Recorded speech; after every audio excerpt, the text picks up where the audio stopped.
Coach Corey Wayne, and this is my video coaching newsletter. And the topic of today's newsletter is going to be, I don't know myself anymore. Well, I've got two emails I'm going to go through with you. The first one is from a guy, second one is from a woman, and both of them are in difficult situations. The first one, the guy's having he's really struggled the past year. His girlfriend that he lives with has been telling him that she's not in love with him anymore.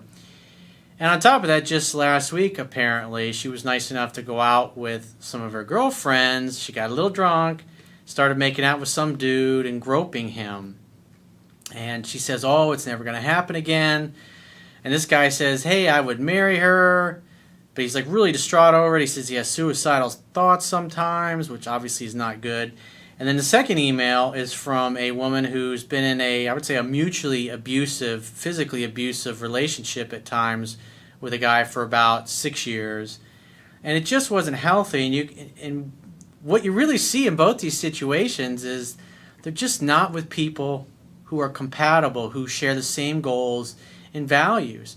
And the reality is that everybody you're going to meet, even your friends, every lover that you're potentially going to meet and date in the future or that you may be dating now is going to have flaws. Everybody's got flaws. I've got flaws. You've got flaws. We've all got flaws. The key is how much are you willing to suffer for that other person? In other words, how bad do those flaws impact your relationship to the point where you either put up with it or you say, I'm out of here. And what you see in these situations is they don't really get along. They don't share the same goals and values. And people, it's like everybody that's watching this either has stayed in a relationship longer than they should have, or they know somebody that has stayed in a relationship longer than they should have. And when you love somebody and you care about them, your brain naturally is just going to kind of gloss over the flaws and gloss over the difficulty of communicating. It's like the first guy glossing over the fact that this woman has made out with some other dude, even though they live together. And then she says, oh, it won't happen again. But because he loves her and he cares about her, he's still saying, why, I would marry this girl. And as a person who's not, and me being, or you watching the video, you're not attached to the situation, you're not in it yourself, so you're not blinded by these same emotions, it's pretty obvious what really needs to happen in these situations.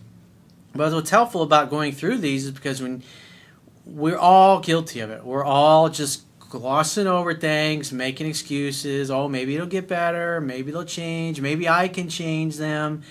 And that's the lie that we tell ourselves. The key is to see things as they really are. When you're in love and you have strong emotions, that's really fucking hard to do.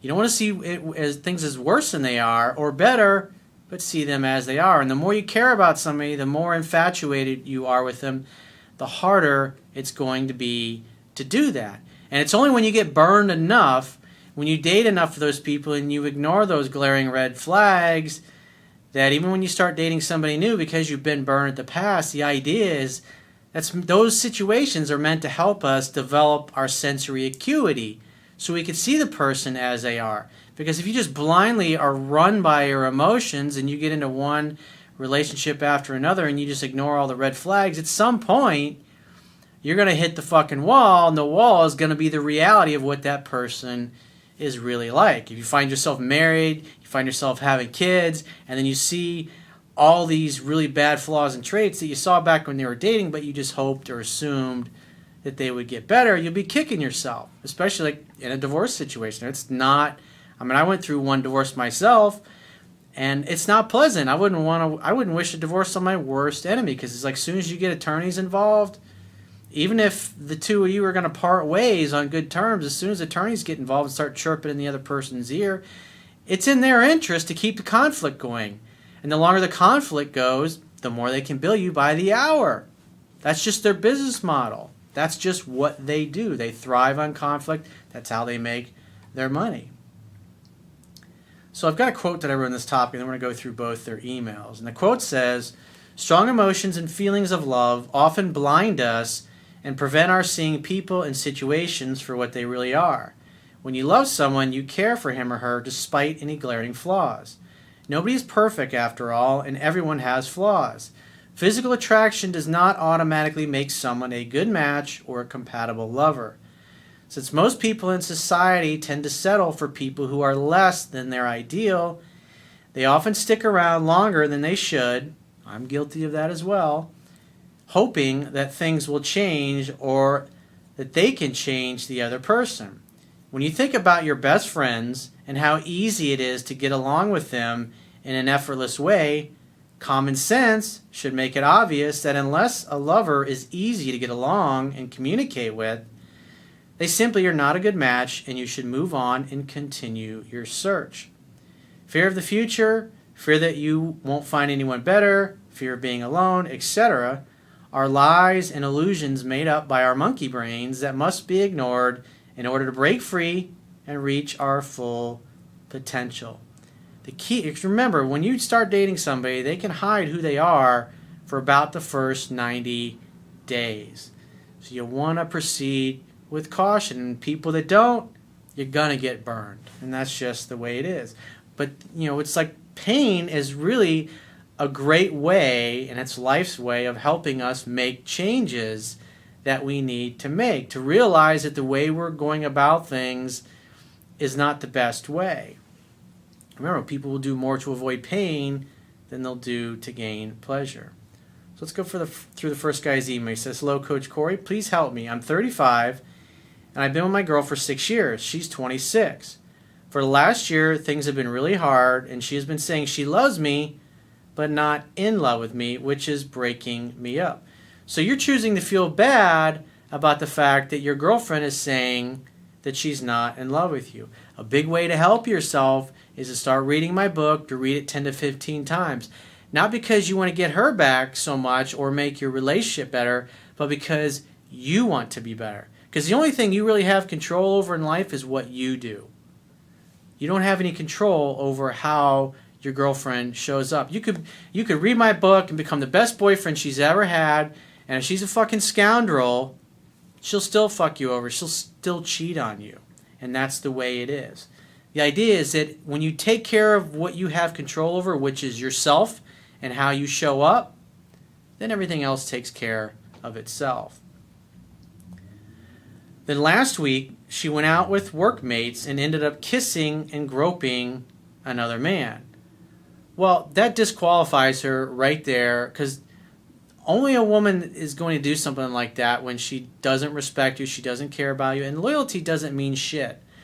There are plenty of women in the world that even when they're unhappy in a relationship, when they meet a guy they really like and they want to sleep with him, they feel those feelings of attraction and connection, they won't do it because they know it's not the right thing to do. They will end their relationship and resolve their relationship situation before they ever get involved with dating someone else.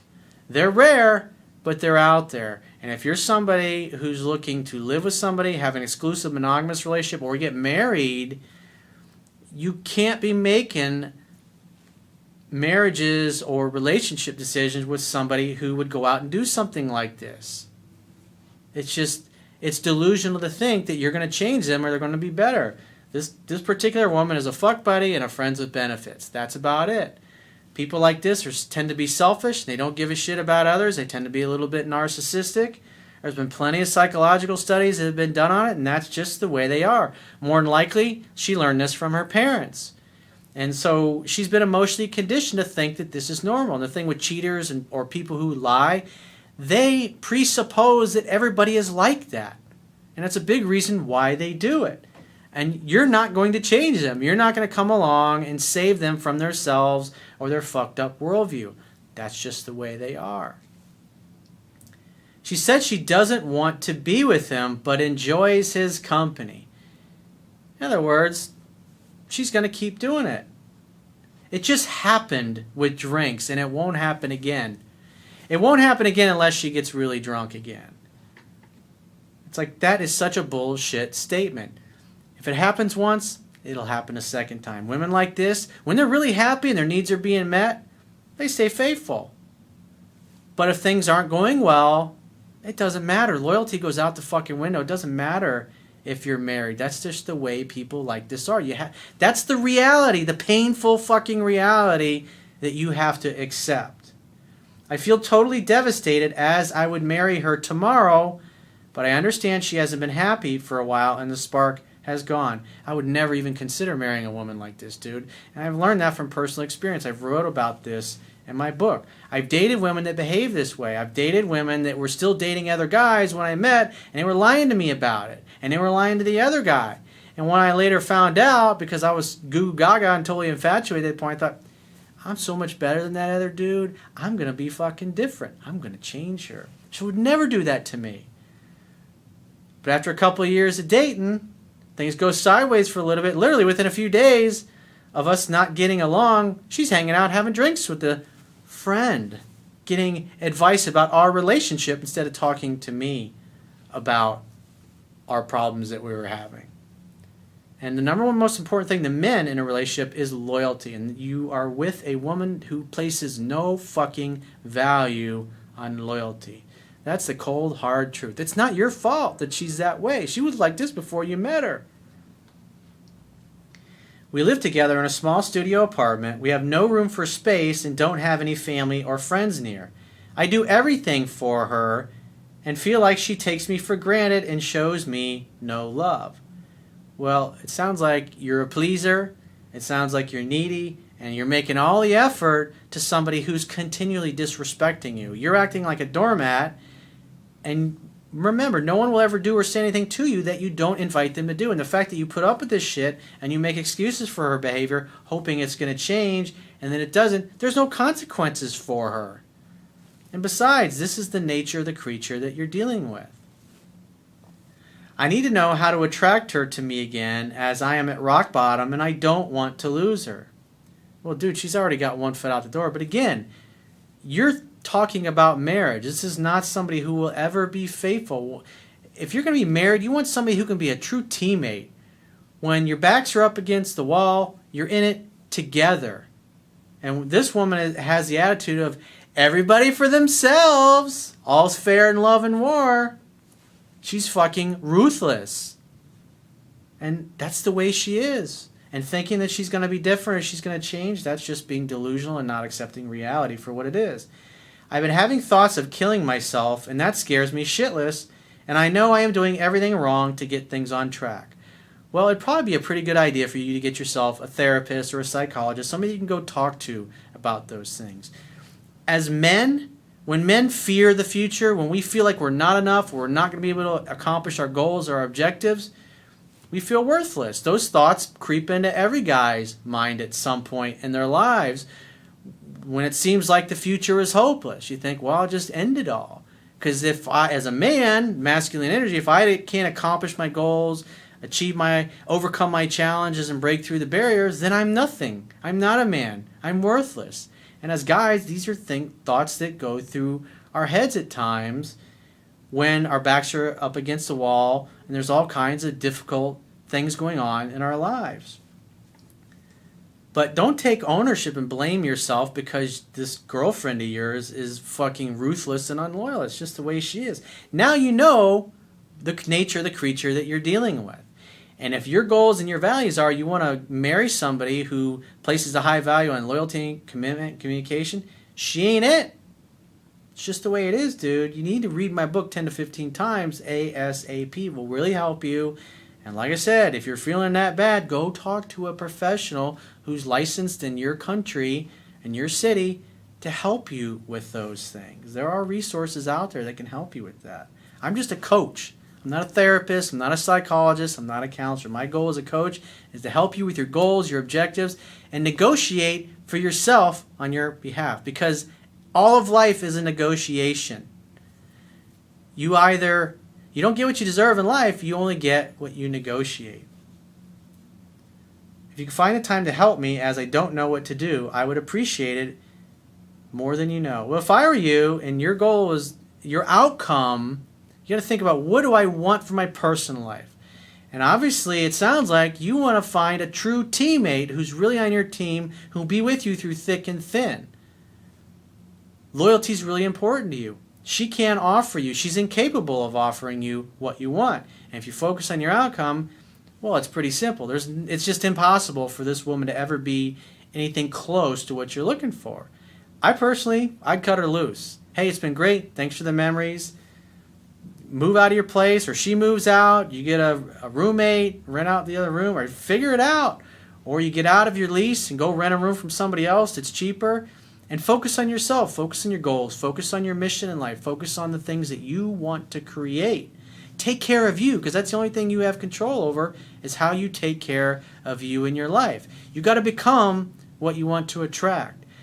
Like attracts like. If you become a really high quality man because you create a high quality life for yourself filled with high quality people, you'll naturally, in time, attract a really great woman who's on the same vibe.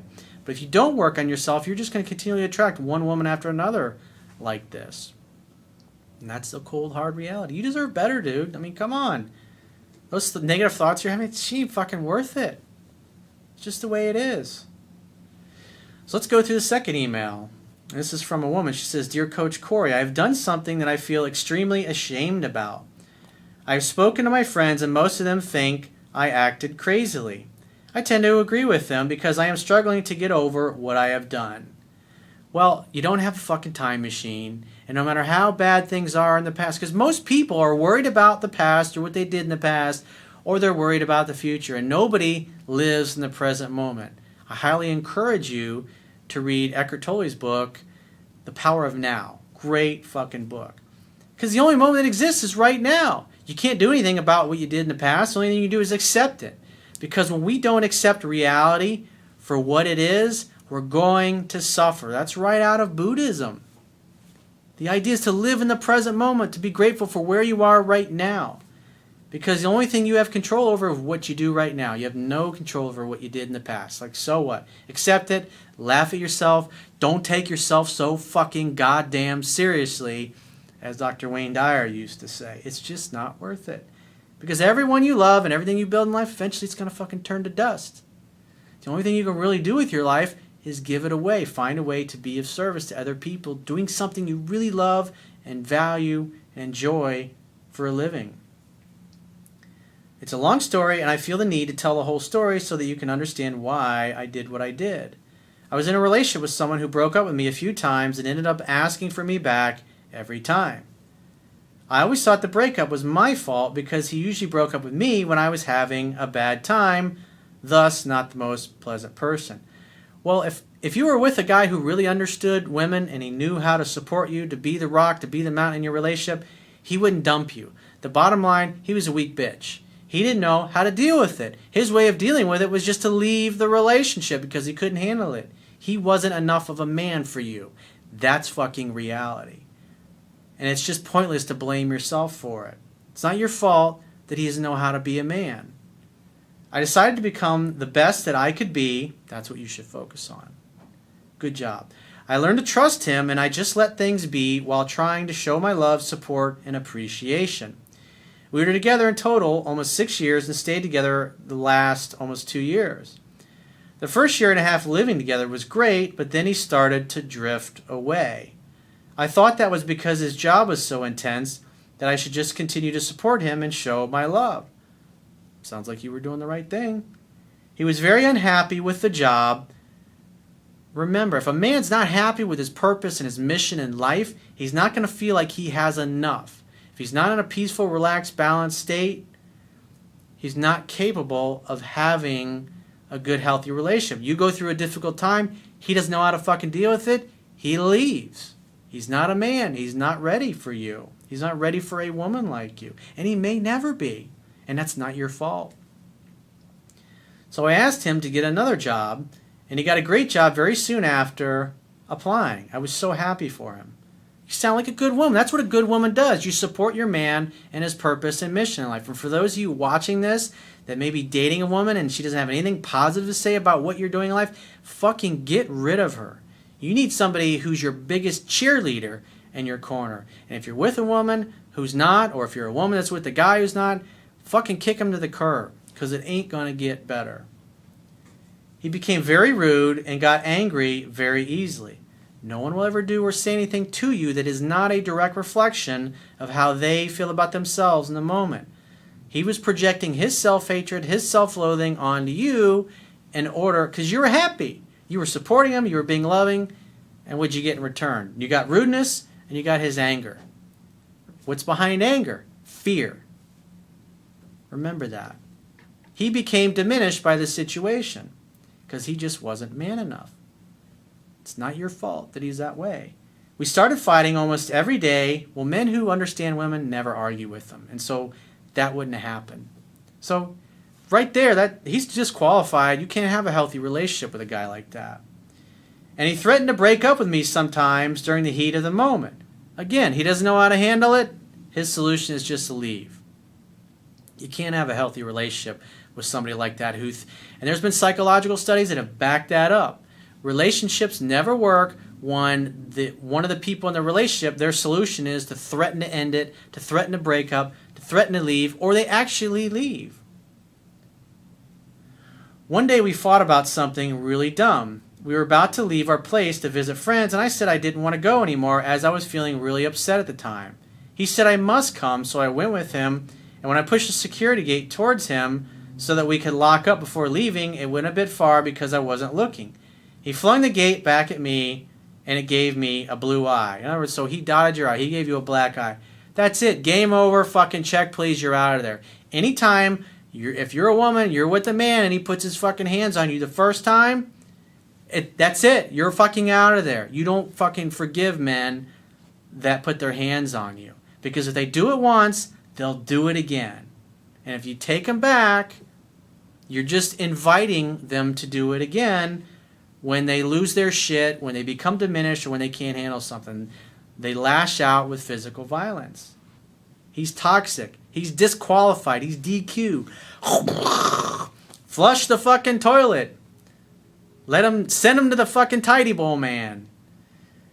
He initially said that it was because he was extremely offended and said he is sorry. So he tried to blame you for it. Then he basically convinced me that it was a mistake and that he pushed it out of the way with his foot. But that story does not match up to what I remember.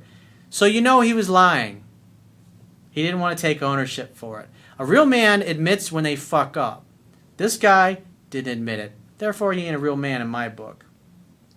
Real men never touch women. Ever. Period. End of story.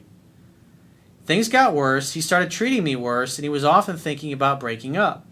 I told him if he wants to break up, then he should, but I am still willing to try and make it work. The only way a relationship would work is if both people place a high value on communication. He doesn't. He can't. He's incapable of it. He doesn't know how to open you up. His solution is just to punish you by leaving. Plenty of psychological studies that people that operate that way, eventually that relationship is going to end. It's inevitable. He started going out a lot, getting wasted and driving drunk. He didn't want me around, wouldn't let me come out with him, said I was unpleasant, and said he needed space. I gave him his space and started doing my own things. Sounds like you, at least up until this point, you got a pretty level head about things. Then there was one week that we didn't fight, and I thought things were finally going to be the way that they were before all this fighting started. He was out with his friend, and I asked him to come back because it was already 2 a.m. He said, sorry, I'm only coming back at 4 a.m. I said, hell no, where are you? He didn't reply. So this guy's out driving around drunk, being totally irresponsible. Can you imagine? This is not the type of man that you want as the father of your children. He still hasn't grown up. He's a little boy. He didn't reply. This was the first time in a long time that I asked him to come home after a night out. He used to say that nothing good happens after 2 a.m. I thought since we had a good week with no fighting that I could join them. There was only one place left open at 2 a.m. where I stay, so I went there to find them, but the place was closed.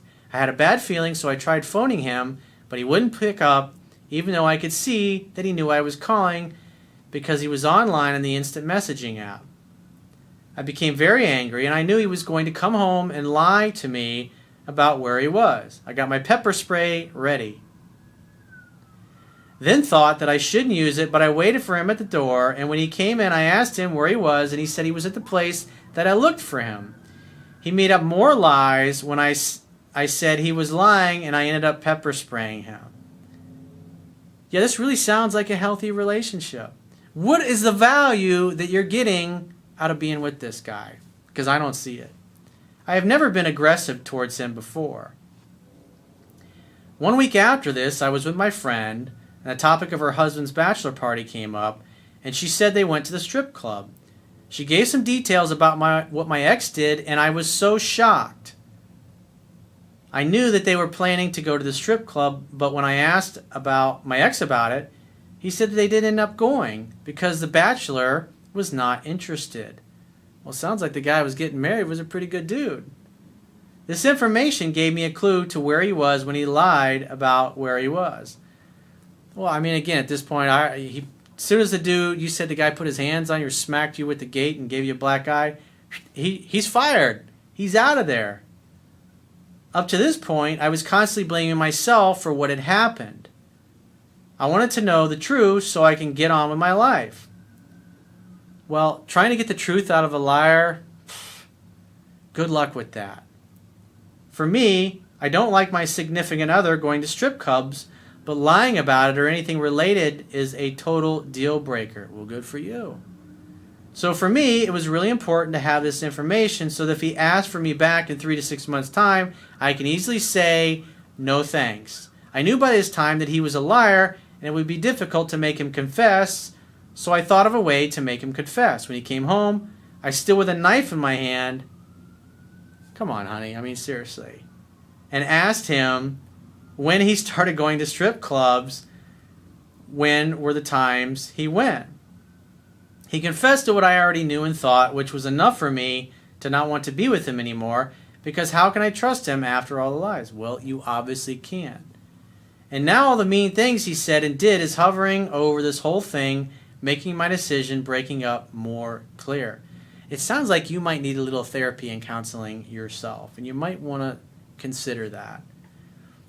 The fighting was really only 2 months, and the strip club bachelor's party was 1 month before we broke up. It felt like it was a year of fighting because I really don't like it. Things just got really bad so quickly, well, especially if he's getting drunk all the time and coming home drunk. You can't have a rational conversation with somebody who's intoxicated. And I still love him.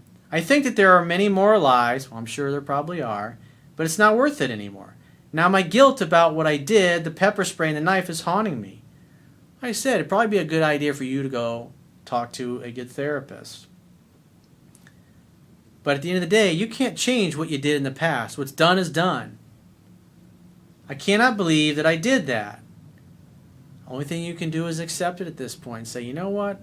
Because if you date somebody who communicates like an adult, who's loyal, who's honest, and would never do things like this, and who knows how to communicate like an adult and who understands women, things would never get to the point where they're so out of control that the two of you get physical with each other. I mean, that's just a reality. So you've made a bad choice. You can't make good wine from bad grapes. That's fucking reality.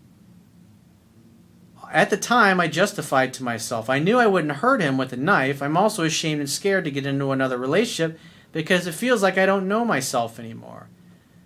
Yeah, if you're with somebody in this kind of a situation, it's understandable why you feel this way. Because what's happening is you're not behaving naturally. You're not behaving like you would under normal circumstances, but you're with somebody in an abnormal, unhealthy situation. And remember, behind anger is always fear. And if you're with a guy, just like I said, it doesn't understand women, it's never going to be healthy. Do good people do this kind of thing, or am I just an abuser? Well, he was definitely an abuser because he smacked you with the gate. And it'd be understandable for the fact that you feel unsafe around this guy. I mean, if he's been physically violent with you once, I can understand why you'd have the pepper spray. You don't know how he's going to react when he's drunk. So you don't feel safe and comfortable with this guy. Is this something people can understand, or will they just think I'm mad? I often feel like an alien when I'm around people these days. I definitely think going to see a therapist and a counselor to talk about these things would be healthy to help you heal. Because the idea is you got to get to a place where you love yourself and you value yourself and you appreciate yourself. So next time when you start dating, and that's why I highly encourage you to read my book, so you can tell which guys get it and which guys don't. And that way you never get involved with another douchebag like this ever again. I often asked him why things turned so bad, and he said it was because he felt so guilty about swinging the gate into my face. I tried to tell him that it's okay and that I forgive him, but it didn't help. it's not okay that he smacked you in the face with a gate. If he did it once, he'll do it again. That's just a reality. And right now, you need to focus on you, and you need to take care of yourself and your life and get yourself back to a place where you're really happy. And I highly encourage you to read my book 10 to 15 times backwards and forwards so you become much better at determining which guy is a good match for you and which guys you need to hit the eject button for. And this guy, you should have ejected his ass from your life a long fucking time ago. What you're really guilty of is you stayed way too long in an unhealthy relationship, and the anger and the frustration built up, and the fact that he retaliated with you physically. I mean, you can see it's just not a healthy situation. So again, if I were you, you should be glad that you're out of this relationship. And if he tries to get back with you in 3 to 6 months, just say, you know what? I'm really appreciative of all the time we spent together, but I've moved on with my life. I wish you all the best, and I want to find somebody that's more aligned with me, because this is not somebody that's easy to be with. You want somebody who, if you think about your very best friends, just like I talked about in the quote at the beginning of the video, they're easy to get along with. You complete each other's sentences. And so we have great friends that we get along with this, like that with, but it's like when it comes to our romantic life, because we're emotionally invested in somebody, we ignore the things when they're really fucking toxic, and we hope that we can make it better. But this particular guy was incapable of being in a healthy relationship with you. He needs to work on himself, and also you need to work on yourself as well. And like I said, some therapy and counseling will be good for you, so you can get past those feelings of guilt. Just say the real problem is you made a shitty relationship choice. I mean, both the people that sent me these emails today, that's the real issue. I mean, you made bad choices. Your goals and your values were not aligned. So the relationships were never going to work out. It was inevitable. And the way I look at things in life is what happened, happened, and it couldn't have happened any other way. And because of this situation, that's what ultimately led you to find my work. And now you can fill in your knowledge gap, you can work on yourself, and next time around when you spot this kind of shitty, flaky behavior, you can get out of it way ahead of time because you'll know what to look for. That's definitely something to think about. So if you'd like to get my help personally, go to my website, click the products tab at the top of your screen on any page of my website, and book whichever coaching option works best for you. And I will talk to you soon.